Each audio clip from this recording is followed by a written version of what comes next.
미래, 상황, 나 자신에 대해서 부정적인 생각 체계에 들어가는 것을 우울이라고 보거든요. 가장 큰 폐해이자 주의해야 되는 것이라고 볼 수 있겠죠. 이것은 내 문제가 아니라 제 문제다라는 부분들을 분명히 구분해야 되죠.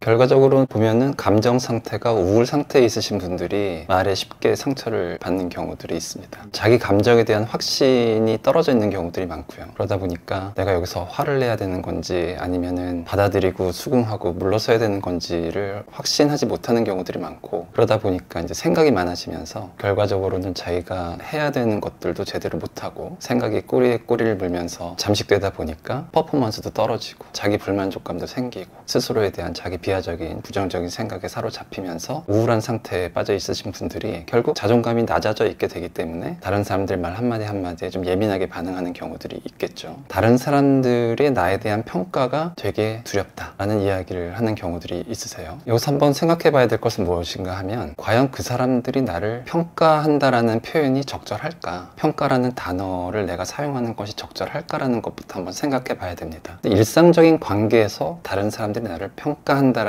표현을 자꾸 하다 보면 자기도 모르게 나는 아래에 위치해 있고 상대는 위에 위치해 있으면서 나에 대해서 평가한다라는 동등한 위치가 아니라 이제 수직적인 위치로 스스로를 위치시킨다는 것이고, 타인한테는 그렇게 많은 권한을 부여하게 된다는 것이죠. 사실상 많은 일상적인 관계는 그런 평가가 아니라 인상 또는 의견에 불과한 것을 약한 위치에서, 낮은 위치에서 어떤 사람들이 말을 듣다 보니까 훨씬 무겁게 크게 받아들이게 되고, 그래서 그 말에 영향을 받게 되는 경우들도 이제 많이 생기게 되는 것이죠. 또 다른 하나의 예는 친구들 때문에 이제 스트레스를 받는다는 경우들이죠. 친구들이 자꾸 나를 짜증나게 만든다. 친구들의 말 한마디 한마디가 내 마음에 자꾸 상처를 준다. 이거 역시 또 친구라는 단어를 한번 다시 생각해 봐야 됩니다. 나를 자꾸 무시하고 나한테 상처 주는 말을 아무렇지도 않게 계속 하는 그 사람이 과연 나한테 친구가 맞을까? 그 사람한테 프렌드라는 굉장히 삶에 있어서 커다란 가치를 갖는 존재의 의미를 부여하면 진짜 그 사람이 나한테 어떤 말을 한다고 하면 큰 상처가 될 수 있겠죠. 그래서 친구가 과연 맞는가, 아니면은 그냥 사회적인 관계 정도, 아는 사람 정도인가라는 것도 한번 다시 생각해 봐야 될 것이고, 관계성을 한번 다시 살펴볼 필요가 있다는 거죠. 평가인가 친구인가. 일상적인 관계에서의 관계가 아니라 평가를 당한다라는 생각을 무의식적으로 또는 잠재의식적으로 하게 되다 보면 스스로가 이제 위축되게 되고 건강한 자기 주장을 할 수가 없는 상태가 되겠죠. 그런 상태에서 듣는 다른 이야기들은 훨씬 더 아프게 다가올 수 있어서 이제 악순환으로 되는 것이죠.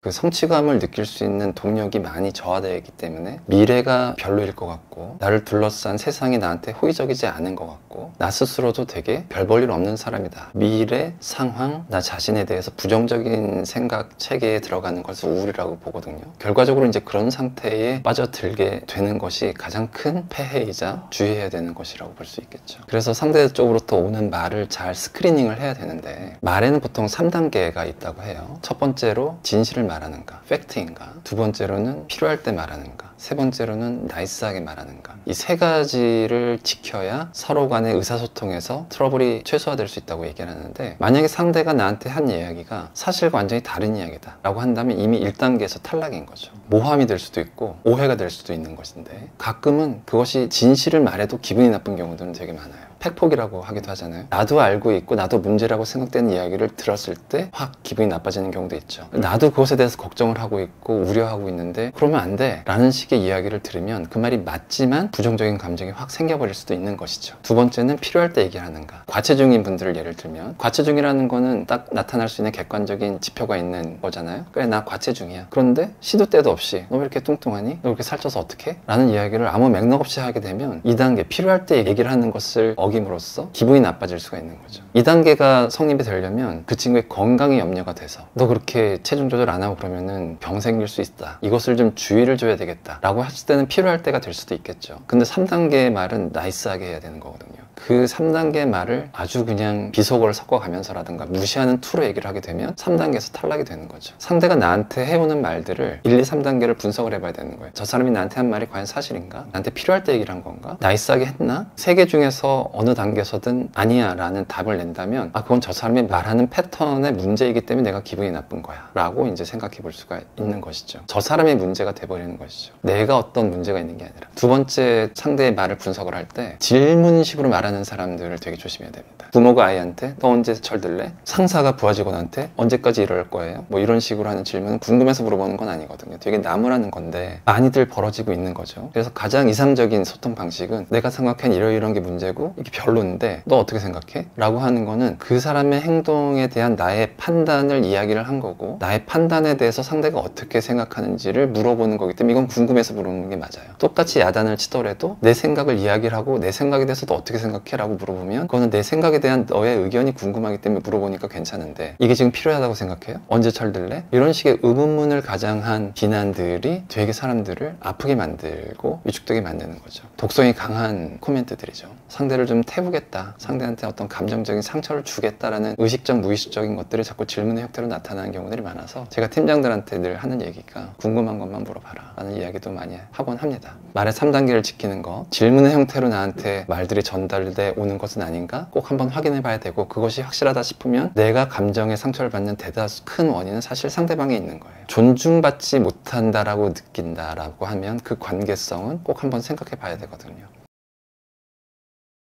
제가 나를 존중하나? 라는 질문을 이제 가끔씩 던져보는 거예요, 마음속으로. 아무리 생각해봐도 존중하는 것 같지 않은데? 라는 생각이 자꾸 떠오른다면 그 관계는 점차 정리를 해야 되지 않나? 라는 가닥을 잡을 필요가 있어요. 회사에서도 저 상사가 나를 존중하나? 부부관계에서도 배우자가 나를 존중하나? 사랑보다 더 중요한 거는 존중이라고 생각을 해요. 애착관계에 결핍이 있는 사람들이 데이트 폭력을 자꾸 당하는 것도 달콤함을 못 잊기 때문에 달콤함 뒤에 붙어오는 폭력성을 자꾸 견디려고 하거든요. 존중하지 않고 무시하는 것들, 왜냐하면 그 달콤함이 있기 때문에. 친구 관계에서도 저 친구를 만남으로써 내가 얻는 거 달콤함이 있기 때문에 내가 누군가와의 네트워킹에 들어가 있다, 그렇기 때문에 그 달콤함을 못 잊어서 자꾸 그 뒤에 묻어있는 존중하지 않은 폭력성, 독성, 이런 것들 내가 견디고 있는 것은 아닌지, 이런 것들을 생각해 봐야 되고, 아 이거는 독성이 분명히 묻어 있어 라고 생각되는 것이라면 관계 중단을 염두에 두고 지켜봐야 되는 것이죠. 여기서 좀 구분을 해야 될 것은 뭐냐면, 달콤함 뒤에 묻어있는 독성은 되게 조심해야 되는 거고, 꽃에 붙어있는 가시는 약간 좀 구분을 해야 돼요. 아픈 이야기, 팩트, 나의 문제, 이런 것들을 지적하는 그런 말들. 근데 상대는 나한테 나는 꽃을 주려고 하는 거야 라는 의도를 가지고 있어요. 그런데 나는 꽃 같은 거 보이긴 하는 것 같은데 딱 받으면 아파, 가시에 찔리는 거죠. 제일 좋기로는 상대가 좀 나이스하게 가시를 제거하고 꽃만 딱 주면, 그러면은 그걸 받아가지고 어떻게 좀 노력을 해나갈 텐데, 가시를 제거하지 않고 3단계를 좀 제대로 못 지키면서 주는 말들이 좀 많거든요. 근데 사실 그런 이야기들은 되게 도움이 되는 것들이 많죠. 그런데 마음이 되게 무겁고 아프게 다가오기 때문에 그것을 실천할 수 있는 힘이 떨어지는 경우, 실천을 잘 못하고 부담만 갖고 아 역시 난 안 돼 라는 식으로 또 우울한 상태로 빠져들 수도 있지만, 사실을 필요할 때 가시 제거한 상태로 잘 전달되어 오는 꽃은 꼭 새겨들 필요가 있는 건데, 그것은 달콤함 뒤에 붙어있는 독성과는 비슷한데 좀 구분을 해야 되는 거죠. 아 이건 독이야 생각이 되어지면 잘 한번 생각해 봐야 되겠다.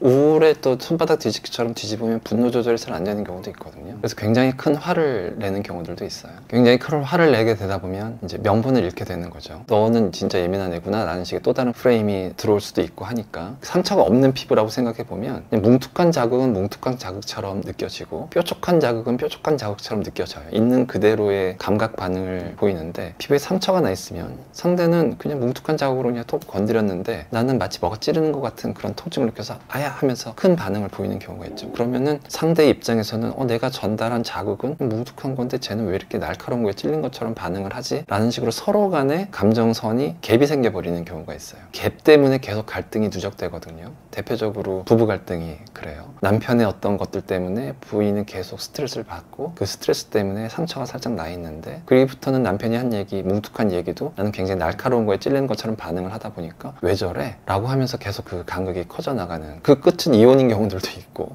손절인 경우들도 있고 관계 중단으로 나가는 경우들도 있겠지만, 제일 좋은 거는 과연 이 감정의 갭이 줄일 수 있느냐, 이걸 먼저 시도해 보는 게 중요하거든요. 그렇다면은 이제 피드백을 줄 수 있느냐, 줄 수 있다 그러면은 주는 게 좋겠죠. 이제 그게 가까운 관계면 당연히 피드백은 필요하다고 생각해요. 너의 그 말은 나를 기분 나쁘게 한다, 너의 그 말은 나를 상처를 준다. 그런 말투는 사람을 좀 힘들게 하는 경우가 있어요. 이런 식의 피드백을 전달했을 때 상대가 아 그렇구나 라고 억셉트를 하게 되면야 베스트인 것이고, 나 원래 그래 라고 하면은 이제 월스트가 되는 거죠. 결국 헤어지게 되는 결정적인 표현이 나 원래 그래. 처음에는 그 달콤하고 좋은 것들로 인해서 관계를 맺어 나가는데 그런 것들은 유효기간이 있어요. 하지만 나 원래 그런 모습은 유효기간이 없어요. 그건 늘 지속되는 거거든요. 달콤함의 유효기간이 끝난 다음에 나 원래 그런 모습들이 잘 맞는 사람들은 오래 갈 것이고, 원래의 모습이 자꾸 나한테 상처가 되네 피드백을 줬을 때 나 원래 그렇거든 이라고 하면은 이제 파장이 될 수도 있는 거겠죠.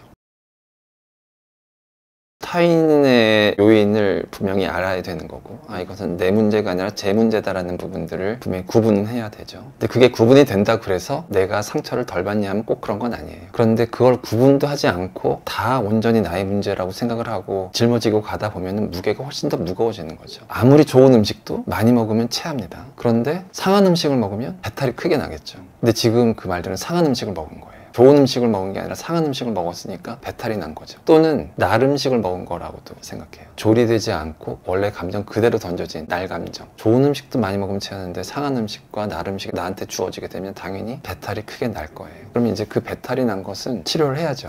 탈난 건 치료를 해야 됩니다. 원인이 분명하다고 해서 쟤 때문에 내가 힘들어졌다고 해서 그걸 그냥 방치하진 않거든요. 병원에 가서 꼬매거나 상처를 치유하거나 뭐 소화제를 먹거나 위장관계 문제를 치료하거나 뭐 그런 치료적인 걸 하지 않겠어요? 근데 이 심리적인 문제들에 대해서는 쟤 때문에 그렇다라고 하는 원인이 분명한 경우에 이건 쟤 문제고 나는 힘들기만 할 뿐인데 이것을 그냥 방치하는 경우들이 있어요. 방치하지 말고 소화를 시키건 상처를 꼬매거나 하는 그런 신체적인 문제랑 동일하게 그 문제를 치료해 나가자라고 하는 게 제가 쓴 책의 우울 해방 일지 일관적으로 등장하는 거예요. 사실 일상적인 감정적인 문제나 이런 것들은 누구나 경험할 수 있는 것들이긴 하거든요. 그것을 해결을 해야 그 다음 단계의 소통에서 그나마 정상화시킬 수 있는 어떤 여건이 만들어질 수가 있다는 거지, 이걸 방치한 상태에서 소통을 이어가게 되다 보면 감정의 갭은 점점 더 커지는 거예요. 그 감정의 갭이 점점 커져서 너가 예민해서 그래 라는 식의 명분을 잡고 상대한테 주게 되는 거죠. 결국 관계는 명분 게임인데 내가 명분을 잃지 않기 위해서라도 나한테 난 상처는 해결을 하고 관계의 새로운 지평을 열어나가는 노력이 필요하겠다라는 말씀은 꼭 드리고 싶습니다. 오늘의 심리학은 여기까지 하도록 하겠습니다. 감사합니다.